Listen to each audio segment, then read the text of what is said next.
The boy's knuckles were raw when he knocked, 3 times, hesitant but desperate. Behind him, his sister clutched a stuffed rabbit with one missing ear, her breathing shallow in the October cold. The Hells Angels clubhouse wasn't a place most people approached after midnight, but Finn wasn't looking for most people. He was looking for someone who understood that sometimes the law couldn't help you fast enough. Before we start the story, tell us wherever you're watching from. Tell us in the comments, what touched you most in this story? The Red Wing Clubhouse sat at the edge of Clarksville, Tennessee, wedged between a shuttered feed store and a stretch of gravel lot where kudzu reclaimed abandoned cars.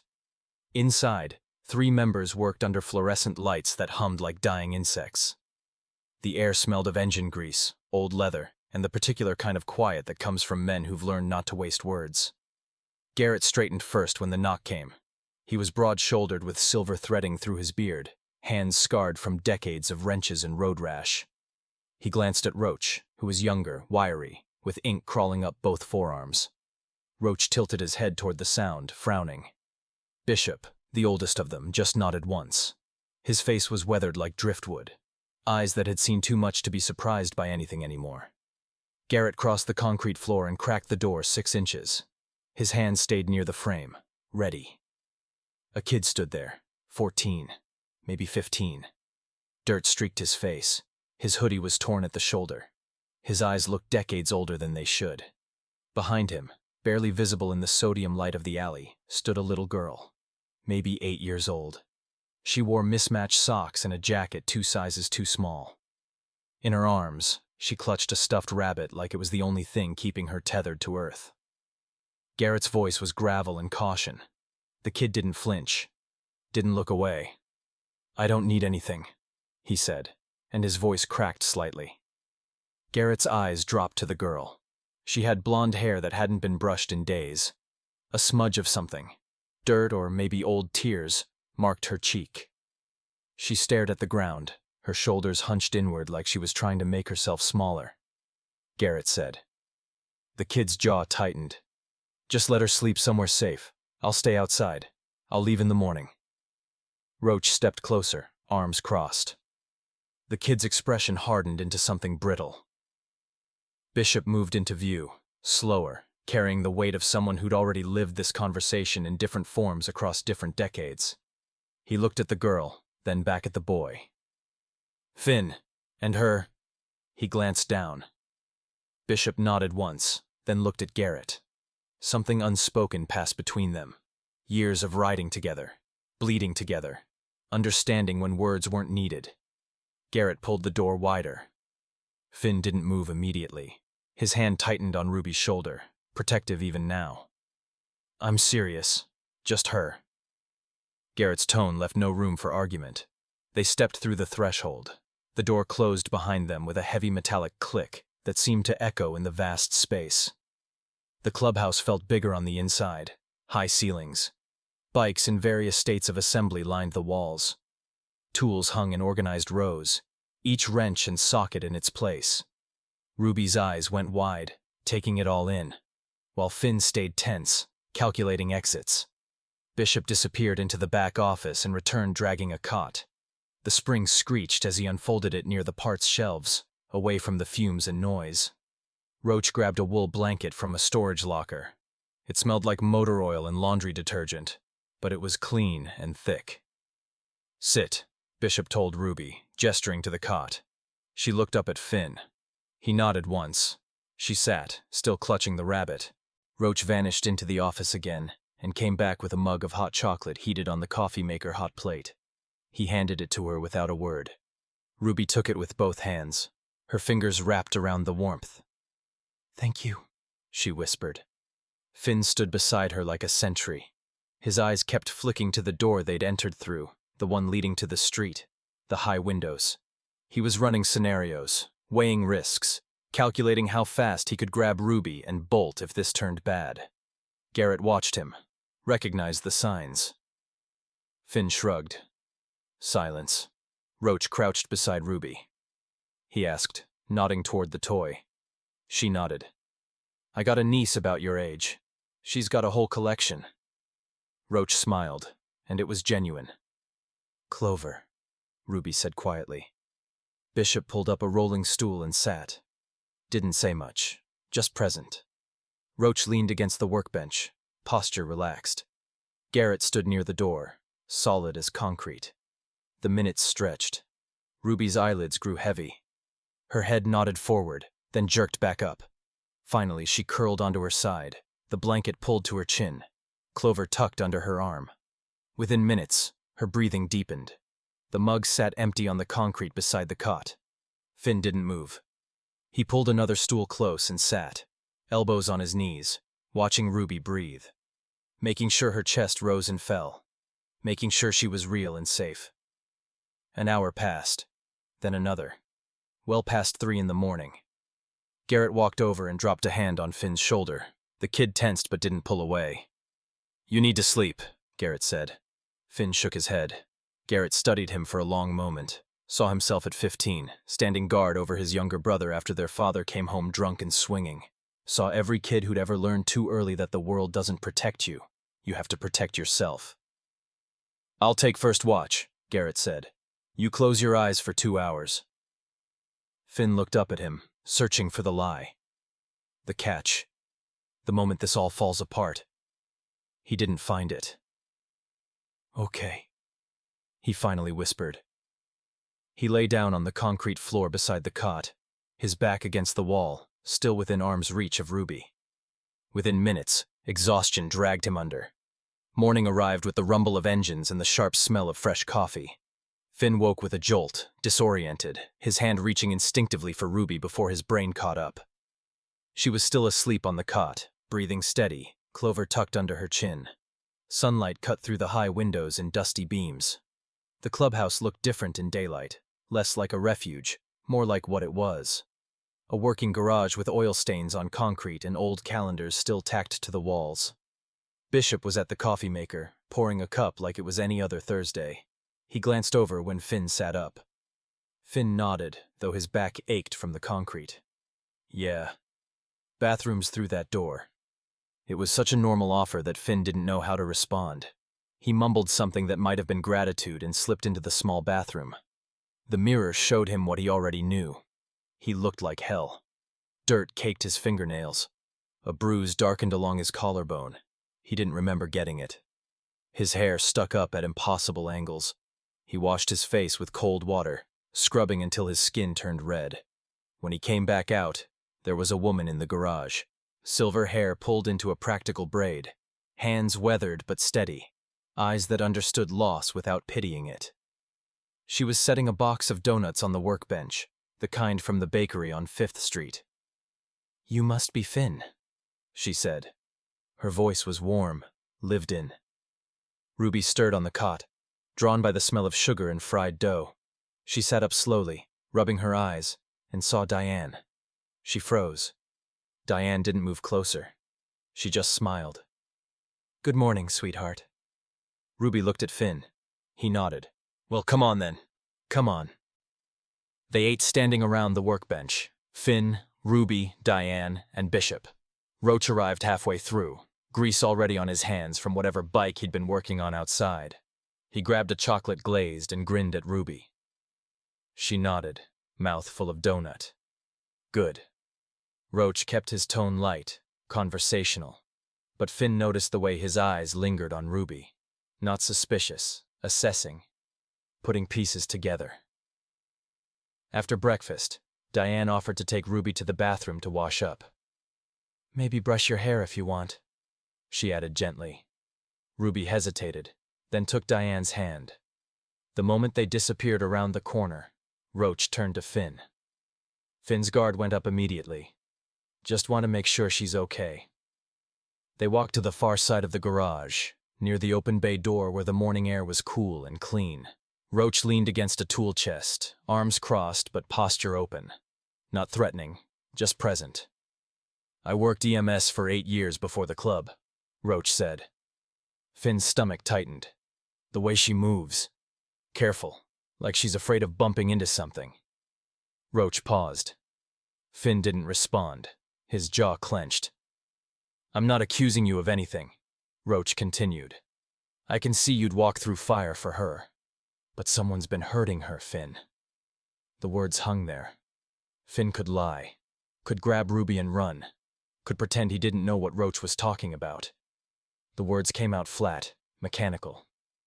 His name's Wade. He's not our stepdad, not legally. He just moved in after she took off and started paying the rent. Roach listened. Didn't interrupt, didn't rush. He has rules, Finn continued, his voice flattening further. Every toy put away. Silent after 8. Don't touch the fridge without permission. Ruby's 8. She forgot once. Left Clover on the couch. Finn's hands balled into fists. I got between them. Took it instead. Roach was quiet for a moment. Then he said, "Can I check her over? Just to make sure nothing's broken or infected." Finn studied him, searching for the trap. He didn't find one. Okay. When Diane brought Ruby back, her hair was braided neatly and her face was clean. She looked younger somehow, more fragile. Roach crouched to her level and explained what he wanted to do. Just check her arms and back. Make sure she was healthy. Ruby looked at Finn. It's okay, Finn said quietly. She let Roach look. He was gentle, professional. But Finn saw the moment he found them. The bruises on her upper arms, faded to yellow-green. The one on her shoulder blade, darker, newer. Fingerprints where Wade had grabbed too hard. Roach's expression didn't change, but his jaw tightened. You're a tough kid, Roach told Ruby. These are healing up good. She nodded, relieved, and Diane distracted her with the promise of finding a storybook later. Once Ruby was out of earshot, Bishop made a phone call. Finn watched from across the garage as Bishop spoke in low, clipped tones. When he hung up, he looked at Garrett, who'd been standing near the door the whole time, silent and solid. Tamara's coming, Bishop said. Garrett nodded once. Then he looked at Finn. Finn didn't feel like he'd done the right thing. He felt like he'd run out of options. But he nodded anyway, because what else was there to say? In the corner, Ruby sat on the cot, flipping through a picture book Diane had found somewhere. The weight Finn had been carrying alone shifted onto broader shoulders. The afternoon brought motion. Garrett and 2 other members, a guy called Hank and a woman named Sparrow, geared up for a ride. They didn't announce where they were going. They didn't need to. Finn watched from the garage door as the bikes rumbled to life, chrome gleaming in the autumn sun. His stomach knotted. He knew where they were headed. They're just looking, Bishop said from behind him. Not engaging. Finn nodded but didn't turn around. His eyes stayed fixed on the road until the sound of the engines faded completely. Inside, Ruby sat cross-legged on the cot with a new book Diane had brought. Something about a girl who could talk to animals. She was absorbed, turning pages carefully like they might tear. Diane sat nearby in a folding chair, working on a crossword puzzle and occasionally glancing over to check on Ruby. Diane asked without looking up. Ruby nodded. She is. Ruby glanced toward Finn, who was still standing at the door. Meanwhile, Finn was given a task. Bishop handed him a toolbox and pointed to a wall where wrenches, sockets, and screwdrivers hung in chaotic clusters. Organize that, Bishop said. By size. I know tools some, Finn said, then trailed off. Didn't finish. His dad used to let him help in the garage before everything fell apart. Bishop didn't push. The work was simple, methodical. Finn latched onto it like a lifeline. He sorted through years of accumulated hardware. Rusted washers, mismatched bolts, sockets missing from sets. His hands stayed busy. His mind stayed almost quiet. The rumble returned before Finn expected it. He dropped the socket he was holding and moved to the door. Garrett swung off his bike, pulling his gloves off one finger at a time. His face was unreadable. Hank and Sparrow followed, their expressions harder. Bishop asked. Garrett glanced at Finn, then jerked his head toward the office. They stepped inside, and Finn strained to hear through the half-open door. It's bad, Garrett said, voice low. House is falling apart. Siding rotted through. Trash piled on the porch. Bishop asked. Neighbors keep their distance. Sparrow spoke up, her voice sharp. Place looks like it should have been condemned years ago. They're not anymore, Garrett said flatly. When they came back out, Finn searched Garrett's face for answers. Garrett just clapped a hand on his shoulder. "You made the right call leaving," he said. "That's not a home." Finn swallowed hard, nodded. 2 hours later, a car pulled up outside. A woman stepped out. Sharp blazer, sharper eyes, carrying a leather briefcase like it was a weapon. She looked at the garage, the bikes lined up out front, the Hells Angels patch on the wall, and her expression didn't change. Tamara. She shook hands with Garrett, greeted Bishop by name, and spotted Finn immediately. She walked straight to him. "Good." They sat in the office. Finn, Tamara, Garrett, and Bishop. Diane stayed with Ruby, keeping her distracted with the animal book. Tamara pulled out a legal pad and pen and got straight to business. "I need you to tell me everything," she said. "From the beginning." Finn talked. It came out flat, like he was reading from a script he'd rehearsed too many times. His mother vanished 14 months back. Note on the counter, "I can't do this anymore." Wade showed up 3 weeks later. Finn spat the name like poison, paid the rent, kept food in the fridge, mostly for himself. Had rules. Too many rules. Tamara wrote everything down. She didn't interrupt, didn't gasp, didn't react. She just listened and recorded. When Finn finished, she set her pen down and looked at him. "Here's what happens next. I file for emergency custody on Ruby's behalf. We'll get a temporary placement order, likely within 72 hours. You're a minor too, so we'll include you in the filing. The state will investigate Wade. CPS will inspect the house." Finn asked. Tamara looked at Garrett, then back at Finn. "That depends. There's a CPS caseworker named Sandra who I trust. She's coming tomorrow to assess this space." "They can stay," Garrett said. No hesitation. Tamara nodded. Finn didn't realize he was crying until Bishop handed him a napkin from the coffee station. He wiped his face quickly, embarrassed, but no one commented.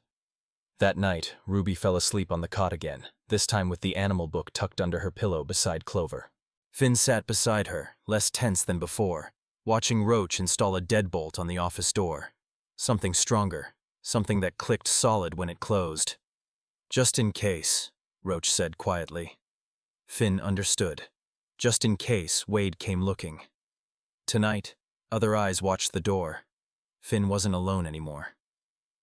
Sandra arrived on the 3rd day. She was younger than Finn expected. Tired eyes that still managed kindness. Messenger bag worn soft from years of use.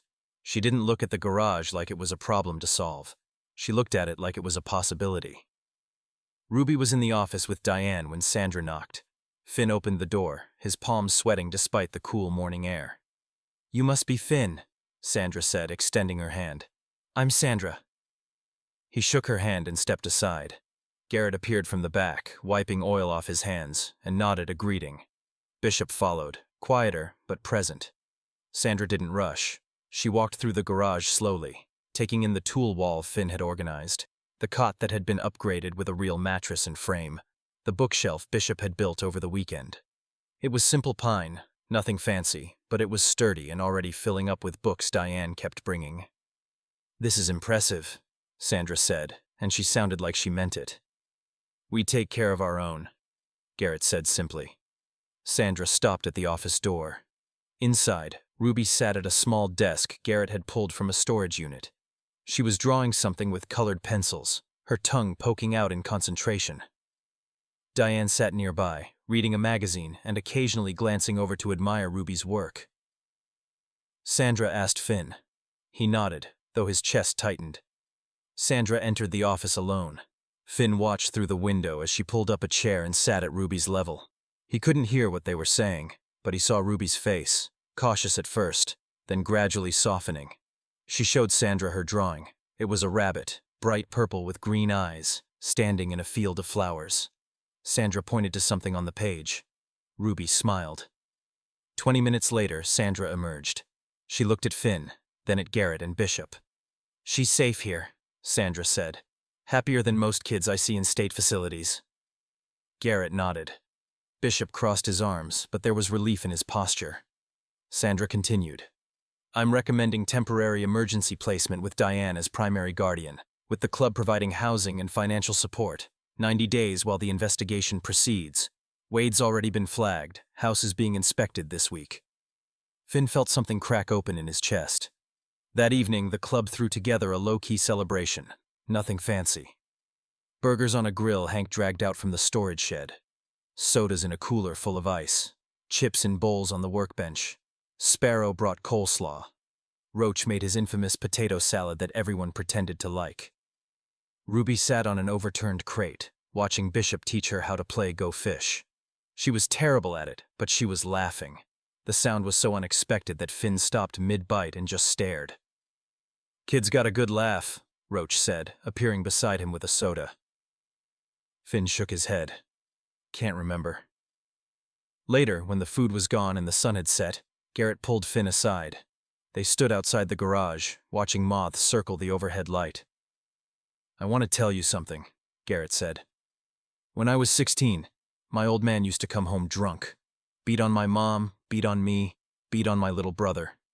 One night it got bad. Real bad." Finn listened, hands shoved in his pockets. "We ended up at a church," Garrett continued. "Pastor there let us sleep in the basement. Didn't ask questions, just gave us blankets and told us we were safe." He turned to look at Finn. "What I'm saying is, sometimes you gotta run, and sometimes you run into people who get it." Finn's throat tightened. "Don't thank me. Just take care of your sister." The weeks that followed settled into something that almost felt like routine. Finn started attending the high school 2 miles away. Diane drove him every morning in her old Buick. Ruby enrolled in the elementary school down the street, and Diane walked her there and back, holding her hand the whole way. Finn worked in the garage after school, learning from Bishop and Roach. How to rebuild a carburetor. How to true a wheel. How to read the language of engines. The knock that meant bad gas. The ping that meant timing was off. Ruby flourished. Her bruises faded. Her drawings filled the walls of the office. Rabbits and dragons and flowers in impossible colors. She stopped flinching when people moved too quickly near her. But the past didn't let go easily. One night, 3 weeks into their stay, Finn woke to the sound of motorcycles. Not the club's bikes.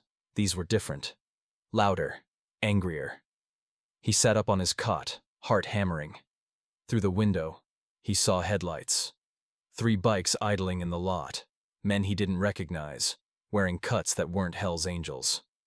Garrett was already moving, pulling on his boots.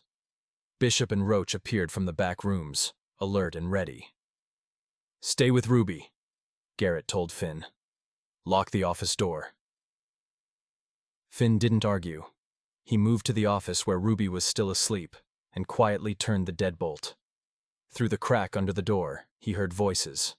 Low and tense. "We're looking for Wade Drummond," a voice said, rough, cigarette-scarred. "Don't know what you're talking about," Garrett said, his voice level. "That's so. Because word is you got his kids here, and Wade, he's a friend of ours, says they ran off." Finn's blood turned to ice. Wade had sent someone. "Those kids aren't going anywhere," Garrett said. The temperature in his voice dropped 20 degrees. "And Wade isn't their family." "Big words for a small club," the voice said. "There's 3 of us." The silence stretched. Finn pressed his ear against the door, barely breathing. Then he heard it. More engines. Lots of them. The deep rumble of Harleys, a dozen or more, rolling into the lot from different directions. Backup. The club had called in backup. Garrett asked, and now his voice carried an edge like a blade. "Because we can do this." Another silence. Then the sound of engines revving, turning, pulling away. The tension drained from the air like water from a broken dam. Garrett knocked on the office door. "Finn?" Finn unlocked it, his hands shaking. Ruby was awake now, clutching Clover, her eyes wide. Finn asked. "They're gone," Garrett said. The next morning, Tamara called with news. Wade had been arrested. Charges included child endangerment, assault, and fraud. Apparently, he'd been collecting benefits in their mother's name for over a year. "He's not getting out anytime soon," Tamara said over speakerphone in the office. "And when he does, there's a restraining order in place." Finn sat down hard on the nearest chair. Ruby was beside him, holding his hand. Finn asked quietly, Still no word, Tamara said, her voice gentle. Finn nodded. He'd suspected as much. Part of him had been waiting for her to come back, to fix everything. Another part had stopped waiting months ago. He asked. Sandra and I are working on a permanent placement plan, Tamara said. Diane's already expressed interest in becoming your legal guardian. It'll take time, paperwork, but if that's what you both want. It is, Finn said, and Ruby nodded fiercely. When the call ended, Diane walked over and wrapped them both in a hug. It was the first time in over a year that Finn felt like someone was holding him instead of him holding everyone else. Outside, the club was back to work, engines roaring, tools clanging, the rhythm of a life that had room for two more. 6 months later, Ruby stood in the garage doorway, watching Finn help Garrett rebuild a transmission. Her laughter echoed off the concrete walls, bright and unafraid. The bruises were long gone. The nightmares came less often. And the family they'd found wasn't the one they'd been born into, but it was the one that chose to stay. Sometimes protection comes from the most unexpected places. And sometimes, when you knock on the right door at midnight, someone answers. If this story touched you, subscribe and join our family, because everyone deserves someone who'll stand guard while they sleep.